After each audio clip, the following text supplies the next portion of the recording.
नमस्कार दोस्तों, धार्मिक नॉलेज में आपका स्वागत है। आज मैं आपको खाटू श्याम बाबा की पूरी कहानी बताने वाली हूँ। हारे का सहारा, बाबा श्याम हमारा। बाबा श्याम हमारी हर इच्छा पूरी करते हैं, इसलिए जो हारे हुए लोग हैं उनका सहारा बनते हैं बाबा खाटू श्याम जी। आज मैं आपको खाटू श्याम बाबा की कहानी सुना रही हूँ। राजस्थान के सीकर जिले में श्री खाटू श्याम जी का प्रसिद्ध मंदिर है। वैसे तो खाटू श्याम बाबा के भक्तों की कोई गिनती नहीं है, लेकिन इसमें खासकर वैश्य, मारवाड़ी जैसे व्यवसायी वर्ग के अधिक में है।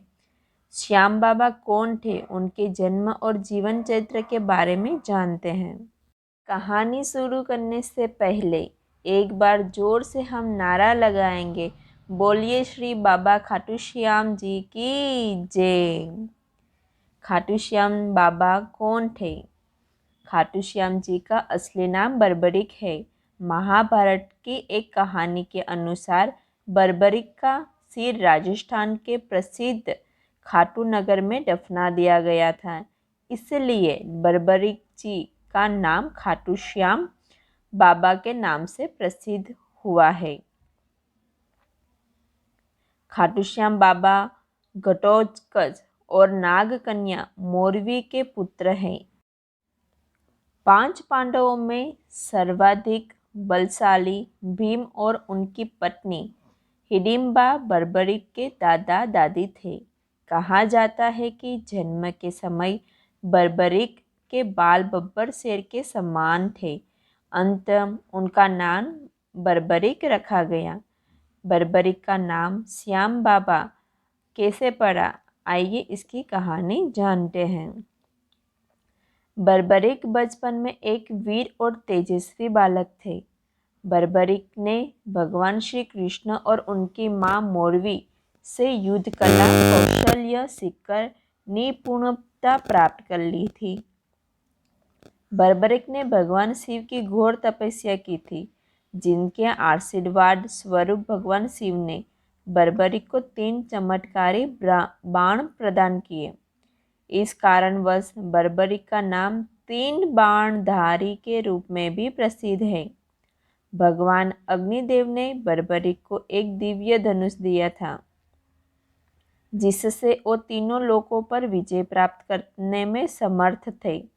जब कौरवों पांडवों का युद्ध होने का सूचना बर्बरिक को मिली तो उन्होंने भी युद्ध में भाग लेने का निर्णय लिया था। बर्बरिक ने अपनी मां का आशीर्वाद लिया और युद्ध के हारते हुए पक्ष का साथ देने का वचन देकर निकल पड़े। इसी वचन के कारण हारे का सहारा बाबा श्याम हमारा, यह बात प्रसिद्ध हुई। जब बर्बरिक जा रहे थे तो उन्हें मार्ग में एक ब्राह्मण मिला। यह ब्राह्मण कोई और नहीं, भगवान श्री कृष्ण थे, जो कि बर्बरिक की परीक्षा लेना चाहते थे। ब्राह्मण बने श्री कृष्ण ने बर्बरिक से प्रश्न किया कि वो मात्र 3 बाण लेकर लड़ने को जा रहे हैं। मात्र 3 बाण से क्या कोई युद्ध कैसे लड़ सकता है? बर्बरिक ने कहा कि उनका एक ही बाण शत्रु सेना को समाप्त करने में सक्षम है और इसके बाद भी वह नष्ट न होकर वापस उनके तरकश में आ जाएगा। अंत में अगर तीनों तीर के उपयोग से तो संपूर्ण जगत का विनाश किया जा सकता है। ब्राह्मण ने बर्बरिक से एक पीपल के वृक्ष की ओर इशारा करके कहा कि वो एक बाण से पेड़ के सारे पत्तों को भेद कर दिखाए। बर्बरिक ने भगवान का ध्यान एक बाण छोड़ दिया। उस बाण ने पीपल के सारे पत्तों को छेद दिया और उनके बाद ब्राह्मण बने कृष्ण ने पैरों के चारों तरफ घूमने लगा। असल में कृष्ण ने एक पत्ता अपने पैरों के नीचे छिपा दिया था। बर्बरिक समझ गए कि तीर उसी पत्ते को भेदने के लिए ब्राह्मण के पैरों के चक्कर लगा रहा है। बर्बरिक बोले, हे ब्राह्मण, अपना पैर हटा लो, नहीं तो ये आपके पैर का वेग देगा। श्री कृष्ण बर्बरिक के पराक्रम से प्रसन्न हुए। उन्होंने पूछा कि बर्बरिक किस पक्ष की तरफ से युद्ध करेंगे। बर्बरिक बोले कि उन्होंने लड़ने के लिए कोई पक्ष निर्धारित किया है, तो वो बस अपने वचन अनुसार हारे हुए पक्ष की ओर से लड़ेंगे। श्री कृष्ण ने ये सुनकर विचार मग्न हो गए, क्योंकि बर्बरिक के इस वचन के बारे में कौरव जानते थे। कौरव ने योजना बनाई थी कि युद्ध के पहले दिन वो कम सेना के साथ युद्ध करेंगे। इससे कौरव युद्ध में हारेंगे, जिसके कारण बर्बरिक कौरव की तरफ से लड़ने आ जाएंगे। अगर बर्बरिक कौरव की तरफ से लड़ेंगे तो उनसे चमत्कारी बाण पांडवों का नाश कर देंगे। कौरवों की योजना विफल करने के लिए ब्राह्मण बने कृष्ण ने बर्बरिक से एक दान के लिए वचन मांगा। बर्बरिक ने दान देने का वचन दे दिया। अब ब्राह्मण ने बर्बरिक से कहा कि उसे दान में बर्बरिक का सिर चाहिए। इस अनोखे दान की मांग सुनकर बर्बरिक आश्चर्य हो गए और वो समझ गए कि ये ब्राह्मण कोई सामान्य व्यक्ति तो नहीं है। बर्बरिक ने प्रार्थना की, वो दिए गए वचन अनुसार अपने शिष्य का दान अवश्य करेंगे, लेकिन यह ब्राह्मण देव अपने वास्तविक रूप में प्रकट हो। भगवान श्री कृष्ण अपने असली रूप में प्रकट हुए। बर्बरिक बोले कि हे देव, मैं अपना शीश देने के लिए वचनबद्ध हूँ, लेकिन मेरी युद्ध अपनी आँखों से देखने की इच्छा है। श्री कृष्ण बर्बरिक की वचनबद्धता से प्रसन्न होकर उसकी इच्छा पूरी करने का आशीर्वाद दिया। बर्बरिक ने अपना शीश काट कर कृष्ण को दे दिया। श्री कृष्ण ने बर्बरिक के सिर को 14 देवियों के द्वारा अमृत से सींचकर युद्ध भूमि के पास एक पहाड़ी पर स्थित कर दिया, जहाँ से बर्बरिक युद्ध का दृश्य देख सके। इसके पश्चाताप कृष्ण ने बर्बरिक के घर का शास्त्रों की विधि से अंतिम संस्कार कर दिया।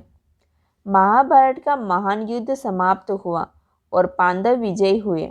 विजय के बाद पांडवों में यह बहस होने लगी कि इस विजय का श्रेय किस योद्धा को जाता है। श्री कृष्ण ने कहा, चूंकि बर्बरिक इस युद्ध के साक्षी रहे हैं, अंत इस प्रश्न का उत्तर उन्हीं से जानना चाहिए। तब परमवीर बर्बरिक ने कहा कि इस युद्ध की विजय का श्रेय एकमात्र श्री कृष्ण को जाता है, क्योंकि यह सब कुछ श्री कृष्ण की उत्कृष्ट युद्धीय नीति के कारण ही संभव हुआ है। विजय के पीछे सब कुछ श्री कृष्ण की ही माया थी। बर्बरिक के इस सत्य वचन से देवताओं ने बर्बरिक पर पुष्पों की वर्षा की और उनके गुणगान गाने लगे। श्री कृष्ण वीर बर्बरिक की महानता से अति प्रसन्न हुए और उन्होंने कहा, हे वीर बर्बरिक, आप महान हैं। मेरे आशीर्वाद स्वरूप आज से आप मेरे नाम श्याम से प्रसिद्ध होंगे। कलयुग में आप कृष्ण अवतार रूप में पूजे जाएंगे और आप अपने भक्तों के मनोरथ पूर्ण करेंगे। भगवान श्री कृष्ण का वचन सिद्ध हुआ और आज हम देखते भी हैं कि भगवान श्री कृष्ण श्री खाटू श्याम बाबा जी अपने भक्तों पर निरंतर अपनी कृपा बनाए रखे हैं। बाबा श्याम अपने वचन अनुसार हारे का सहारा बनते हैं। इसलिए जो सारी दुनिया से हार सताया गया है, वो अगर सच्चे मन से बाबा श्याम के नामों का जप स्मरण करे तो उसका कल्याण अवश्य ही होगा। श्री खाटू श्याम बाबा की महिमा अपरंपार है। श्रद्धा विनंती की बाबा श्याम इस प्रकार अपने भक्तों पर अपनी कृपाएं बनाए रखे। खाटू श्याम बाबा जी की कहानी आपको अगर अच्छी लगी तो अपने दोस्तों के साथ इसको ज़रूर शेयर करें। आपकी भी इच्छा बाबा श्याम पूरी करें। आपको और आपके परिवार को हमेशा खुश और स्वस्थ रखें। आपको अगर मेरा ये वीडियो पसंद आया है तो मेरे वीडियो को लाइक ज़रूर कर दीजिए, और अगर आप मेरे चैनल पर नए हो तो मेरे चैनल को सब्सक्राइब कर दीजिए, ताकि और धार्मिक वीडियो मैं आपके साथ शेयर कर सकूं। बोलिए बाबा श्री खाटू श्याम बाबा की जय हो।